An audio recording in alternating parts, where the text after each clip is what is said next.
Imagine not being able to read the paper because your hands were shaking. Imagine not being able to read newsprint as your world faded to black. The National Federation of the Blind, Newsline, Indiana. Monthly Report.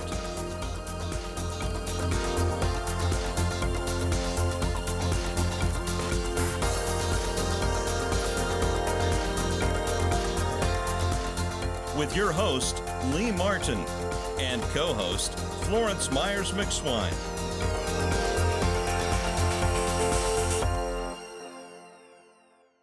We want to welcome you to the National Federation of the Blind Newsline Indiana Monthly Report. Today we have a great guest, and he will be sharing a plethora of information with you. So you may want to grab your pens and papers, your slates and stylus, your Perkins Braille, whatever method you use, computer, to take down this information that you'll be hearing, and also the information that you'll hear and see through our commercials, directing you to the service, the free service of the National Federation of the Blind Newsline. Once again, it is a free service. And Florence, you want to share a little bit about what the National Federation of the Blind Newsline is all about? Yes, sir. And the NFB Newsline, as we call it, as I like to call it, is a service that provides over 460 newspapers, magazines, TV guide listings, Walmart, Target circulars. It's a great tool to have in your toolbox. It gives you access to not only local news, but national news as well. It has magazines for every lifestyle.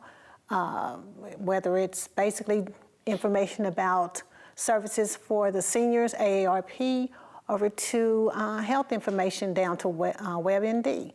So it is a great service, and there's different ways we access the service, and that is through our landline phone, our computers, iPhones, the digital recorder from the Talking Book and Braille Library, as well as the Victor Reader Stream. So it is a great tool, as I mentioned. Yes, and we also have international newspapers on there, as well as job listings. It does a lot of TV guide listings, and one of the services that I really use, particularly during this volatile time of weather season, I use that, the weather alert. And it alerts me to any weather situation that's going on, emergency throughout the zip code that I'm currently in. So it's a great tool to have, as Florence indicated. And we will be back to talk more about the National Federation of the Blind Newsline and how the service has helped our guest, Mr. Stan Holtman. So stay tuned.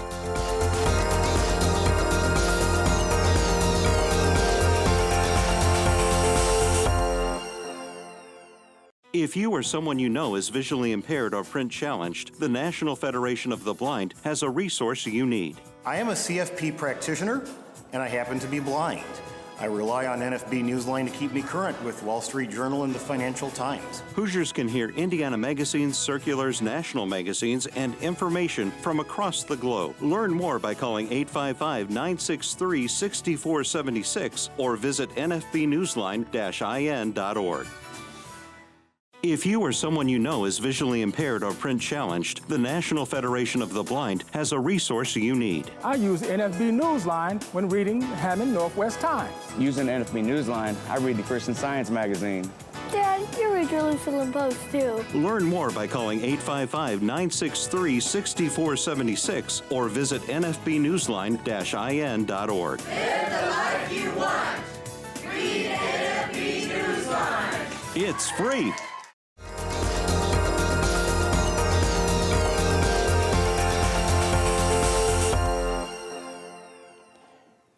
And we welcome you back to the National Federation of the Blind Indiana Monthly Report. So we have a guest with us today, and I want to welcome you to the show, Mr. Stan Holtman. How are you? I'm doing really well, and thanks for having me. Well, we just want to thank you for coming out, and you know, you have your friend Edge with you, and we're all looking forward to the conversation. Have a lot of information to go through and share.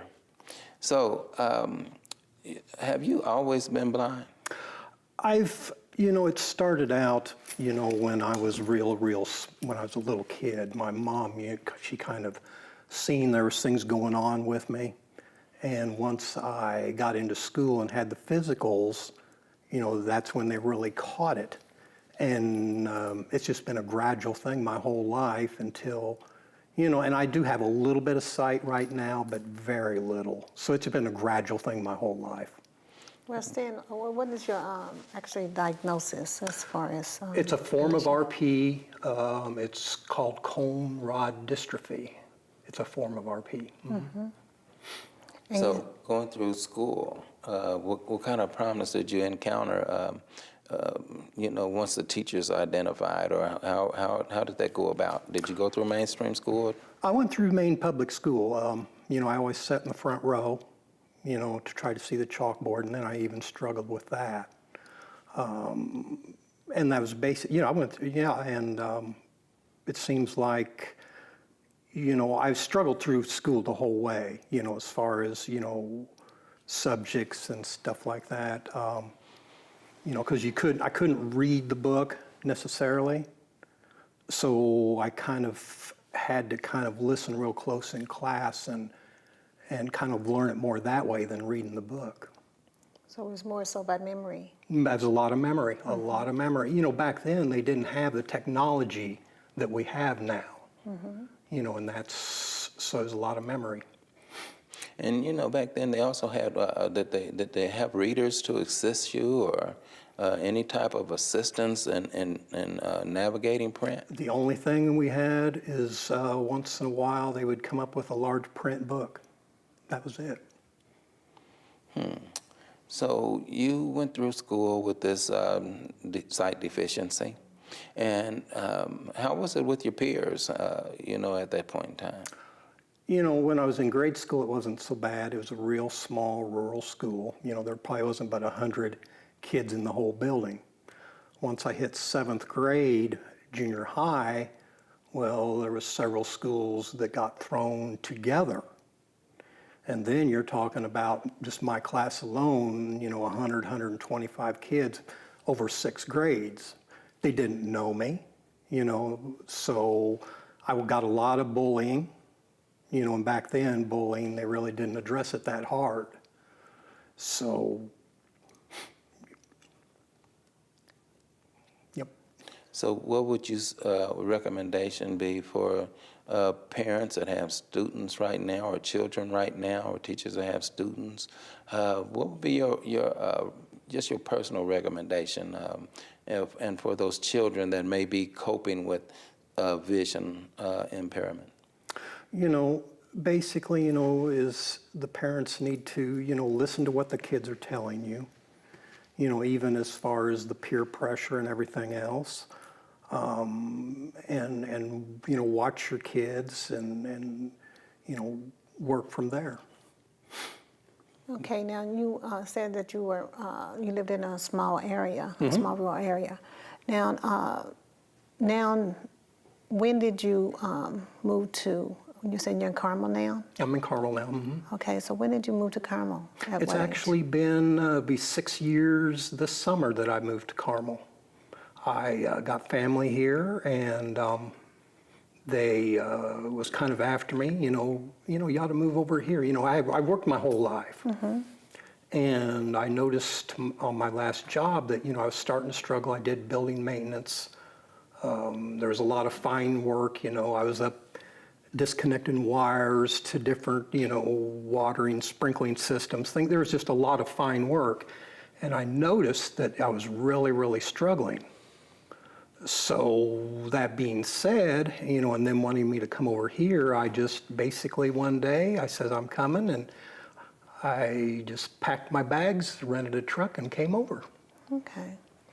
So you've been employable all your life, and you start to have more vision problems. Correct. Okay, so I know that had to really worry you about what your future was going to be like. So what avenue did you pursue once your vision got to a point where you just couldn't handle it? I think once I got over here a while, you know, I noticed here, well, the last couple of years it's really been slipping a lot. So I think once I got over here a while, I could really tell that it was slipping, and you know, I got a hold of VR, said, you know, what is over here, you know, as far as resources to help me. And they've kind of guided me to Bosma, and I went through rehabilitation at Bosma. They helped me find a job, and so, yeah. So you went through vocational rehabilitation initially, and then you went through Bosma Enterprises. Correct. So how long were you at Bosma Enterprises? I was probably 4 months, something like that. Okay, so when you went to Bosma Enterprises, you met a lot of people, and one of those people happened to be our co-host, Florence Myers McSwine. So tell us a little bit about the triumphs that you started to see while you were at the Bosma Enterprises, and how that encouraged you toward reading the National Federation of the Blind Newsline, getting that service into your hands. Well, you know, with Bosma, you know, they kind of give me a lot of different tools as far as being blind. You know, went through a lot of different things.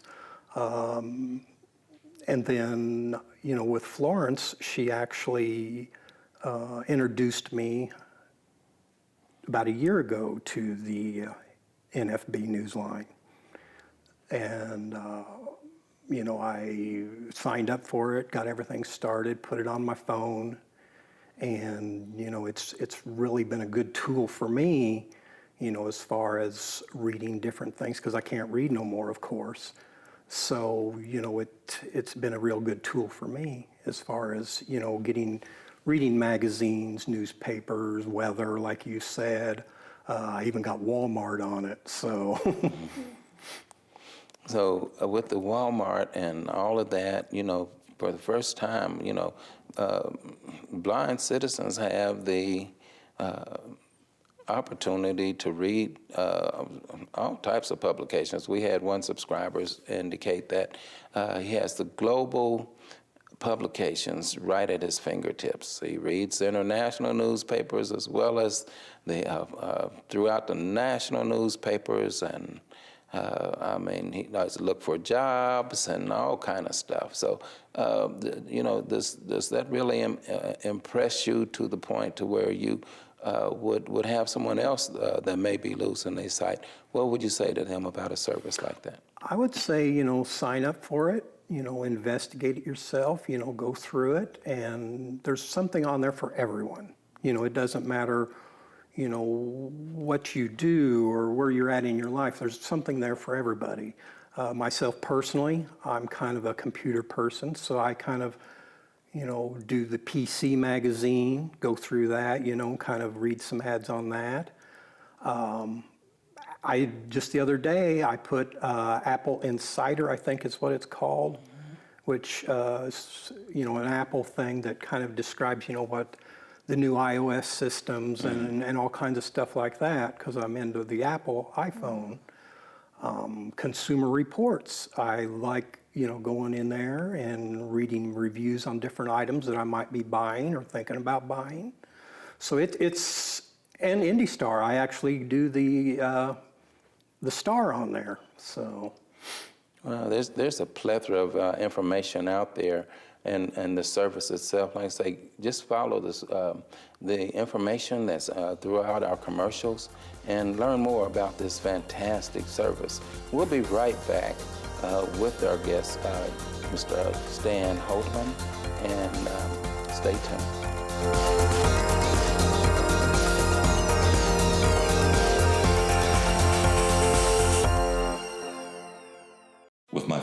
eyesight. I'm not able to read regular newspapers, and I'm not able to keep up with obituaries. I've been a homemaker all of my life, but since my vision has failed, I wish I could read my favorite magazines. Have you heard of the NFB Newsline? Learn more by calling 855-963-6476 or visit nfbnewsline-in.org. Subscribe free to NFB Newsline today. We are the nation's blind, and we read NFB Newsline. As I travel the nation, I read NFB Newsline. I live in Valparaiso, Indiana, and I listen to my local news on NFB Newsline. As a student, I enjoy reading current events on NFB Newsline. Learn more by calling 855-963-6476 or visit nfbnewsline-in.org. Subscribe free to NFB Newsline today.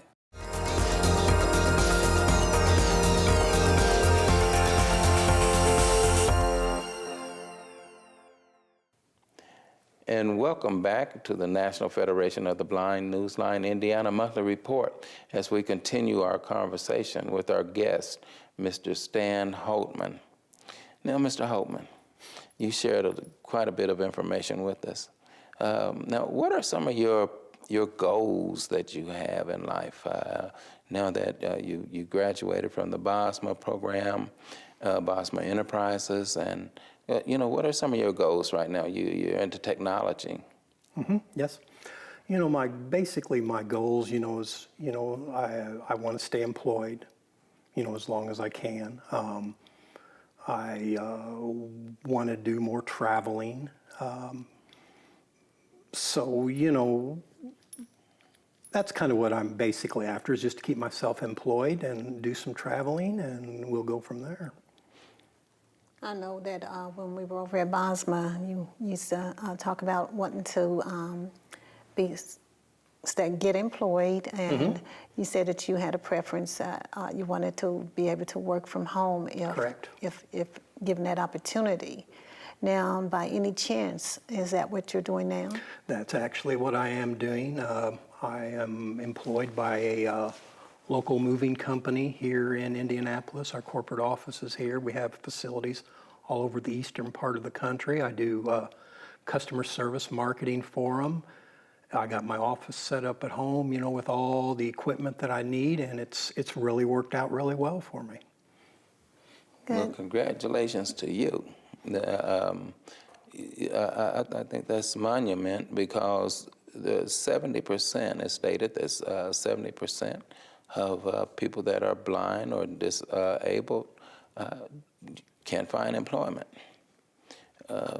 It's a very staggering figure, and I know that you're into statistics and studying much of everything. So how did you, you say you want to travel the world, so you recently got you a companion. Yes, I did. Yes, you want to talk about your companion, Edge, am I correct? This is Edge.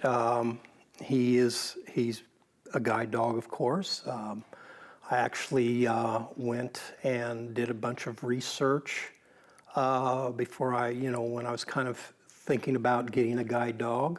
Researched a lot of different locations, facilities that offered it. I run across a place in California, Sylmar, California, which is just north of LA a little bit, kind of where San Fernando is. And I called him up and we talked quite a bit, got some information. I actually had, talked to different people here in Indy, about that have guide dogs, and kind of got some information. And there was a guy here in Indy, one of my friends, that actually went to California, Sylmar, to Guide Dogs of America. And he just praised them. He just thought the place was just wonderful. And like I said, I talked to him, and one other drawing point for me was that, there are some of the places that have 2-week programs, 3-week programs, 4-week programs.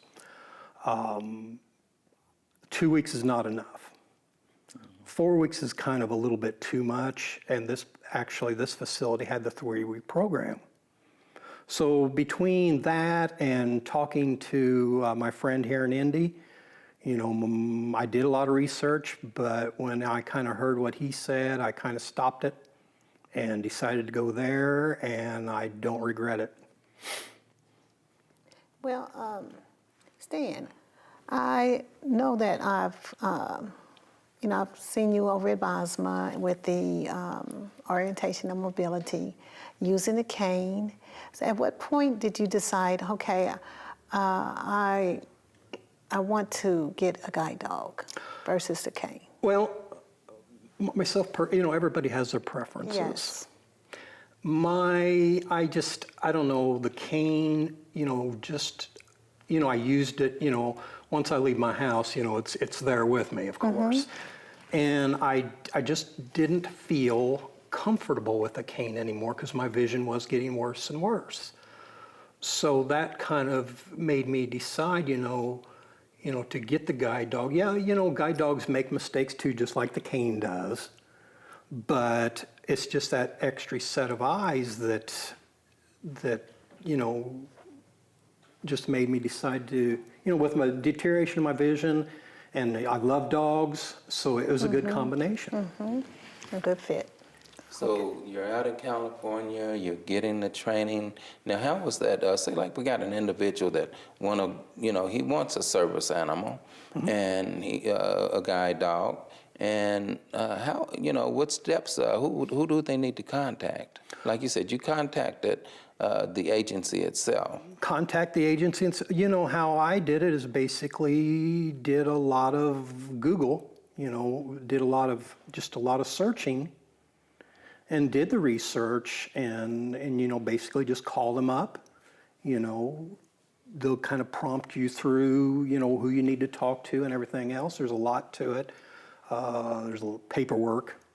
You got to do physicals, all kinds of stuff like that. And basically then, usually an instructor will actually come out to your location and kind of do an on-site interview with you. And then after that, he kind of writes up a proposal, gives it to a review board. The review board will approve it, and then basically it's get things set up, and they'll fly you out there and go through the training. So there's really no out-of-pocket cost to you? No, absolutely not. Not as long, you know, I'm not saying none of them have any out-of-pocket. You know, your own personal spending, yes, of course. But basically, you know, the room and board, food, everything's paid for. Your flight out there, your flight back. Okay, and how old is your pup now? He'll be 2 the 26th of June. 26th of June. He's got a birthday coming right up. Yep. So what do you plan on doing for his birthday? I don't know. I might just have to get him a great big bone. Yeah, now a lot of people, sometimes they want to touch and play with your service animal. What's the rule on that? You know, if they're out of harness, basically they're a normal dog. You know, you can pet them. The kids, my nieces and nephews, they like to, you know, mess with him a little bit. As far as being around other dogs, they really don't want a lot of that. But the second he goes into harness, he's working. Now, there has been some instances that I've been in a public place and, you know, people love dogs. And they come up and they go, after they've already petted him, oh, I'm sorry, I wasn't supposed to pet him, but I couldn't help it. You know, now this morning I had an instance that the lady asked me, you know, can you pet him? I says, I would just as soon not. He is in harness, he is working. Okay, that makes good sense. Now, in restaurants, do you have to carry some type of ID that you know, ensure that this is a service animal, or does the harness do the job? There is an ID that they made out, has a picture of us and a little bit of information of what we had done. But other than that, you know, I haven't had no problems. Basically, I'll just walk in and they'll seat us and we'll go on. Wow, so That is great information to share. I know that the National Federation of the Blind has the NAGDU, which is one of the components of the National Federation of the Blind. So we're going to put that information up about both of those agencies or entities. So we will be right back. We'll take a short pause and we'll come right back.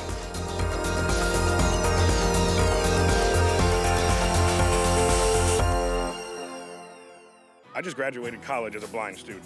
How can I independently find job listings? Thanks to the National Federation of the Blind, visually impaired Hoosiers can hear newspapers, circulars, and magazines from across the globe. It is a fantastic service. Learn more by calling 855-963-6476 or visit nfbnewsline-in.org. We are the nation's blind, and we read NFB Newsline. With my failing eyesight, I'm not able to read regular newspapers, and I'm not able to keep up with obituaries. I've been a homemaker all of my life, but since my vision has failed, I wish I could read my favorite magazines. Have you heard of the NFB Newsline? Learn more by calling 855-963-6476 or visit nfbnewsline-in.org. Subscribe free to NFB Newsline today. The National Federation of the Blind knows that blindness is not the characteristic that defines you or your future. Every day we raise the expectations of blind people because low expectations create obstacles between blind people and our dreams. You can live the life you want. Blindness is not what holds you back.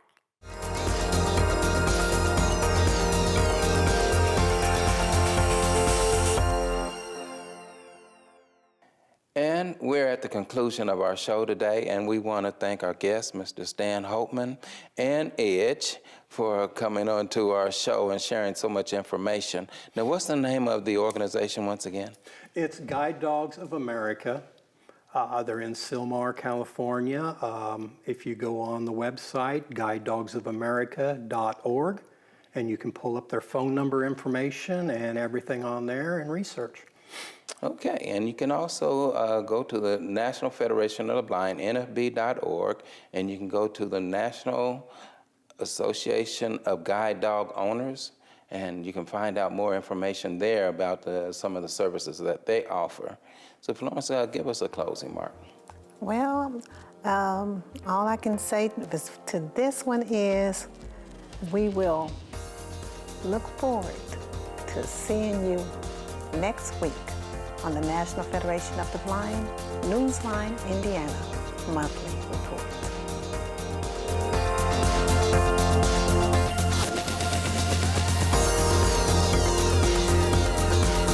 The National Federation of the Blind Indiana Monthly Report. For more information, go to nfb-in.org or call 855-963-6476.